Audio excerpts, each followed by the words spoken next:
Guys আমাদের picnic চলছে আজকে, যেহেতু আর্জেন্টিনার খেলা, সেই খেলা উপলক্ষে আমরা পিকনিক করছি। এখানে হচ্ছে পোলাও চাল রান্না হচ্ছে, আগে ভাত রান্না করছি, এরপর হচ্ছে মাংস রান্না করব। এই যে আমাদের পাকড়শি দুইজনে লেগে গেছে। পাকড়শিরা সুন্দর করে পাক করো কিন্তু, যাতে খেতে খেতে যেন পাগল হয়ে যায়, ঠিক আছে? ওরকম রাঁধতে হবে যাতে পাগল হয়ে যায়। সব মশলা টশলা বাটা কমপ্লিট দেখাই। এই দেখো, এখানে হচ্ছে পেঁয়াজ আর রসুন, এইখানে হচ্ছে এই যে বাকি মশলা, মরিচ, আদা, বাদাম, তারপরে তোমার জিরা। ওকে, তো আসলে আমরা যারা আর্জেন্টিনা ভক্ত তারা এই অনুষ্ঠানটা করছি। আজকে আর্জেন্টিনা জিতে যাবে, জিতে যাওয়ার আগে খেয়ে আমরা মানে খেলা দেখতে বসবো। ওকে গাইস, এই যে দেখো মাংস এনেছি 5 কেজি, আমরা 6 জনে 5 কেজি মাংস। এখন আমাদের মাংসের সাথে সকল মশলা মিক্সার করা হচ্ছে। টক দই ওই যে গলতিছে, দিচ্ছি দাঁড়া, একটু গরম জলে একটু দিবি না কিছু ডিমরিয়া। মরিচের যে লাল ঝাল যদি হয়, টকটকে ঝাল, তখন বুঝবা মজা। টক দই দিতে হবে না ভিতরে। ওকে, এখন আমাদের রোস্টের কাজ চলছে।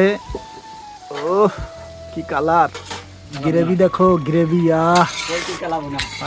খাসির কালা ভুনা, খাসির মাটন। ও এই দেখেন কি গ্রেভি রে ভাই। ও জিভে জল চলে আসতেছে, লাল পড়ে গেল রে। ওকে গাইস, আমাদের খাওয়ার পর্ব শুরু হয়ে যাবে এখন। এই যে আমরা ভাত নিচ্ছি, ওই যে দেখেন পাঠিরা সব বইছে কাঠের। আরে নিজেরে খাবো, অত ঈদের দরকার কি? মানে কালো হয়েছে বলে এদের খুব কষ্ট লাগতেছে, ভাত কালো হয়ে গেল কেন? নিজেরে খাচ্ছি রে ভাই, তাতে কি হয়েছে? দে আমার শসা দে, আমার শসা দে। দাও দাও ভাইয়া, এই দেখে তো সহ্য হচ্ছে না। দেখেন গাইস কি রোস্ট হয়েছে, কি এটারে কি কব, কি রান্না কব এটারে?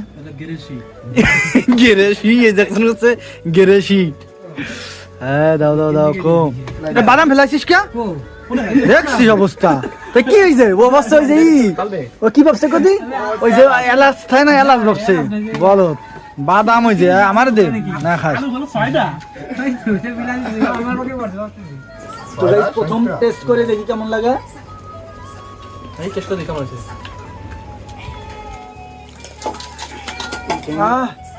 পাকুশি ভাই কেমন হয়েছে?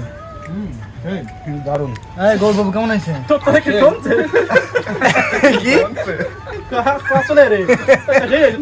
তুমি কও কেমন হয়েছে? ভাই রান্না কেমন হয়েছে? কেমন হয়েছে? এই কেমন হয়েছে রান্না? খাও খাও খাও, পেট ভরে খাও। আর আর্জেন্টিনা জিতে যায়, সে চিনতে পারো।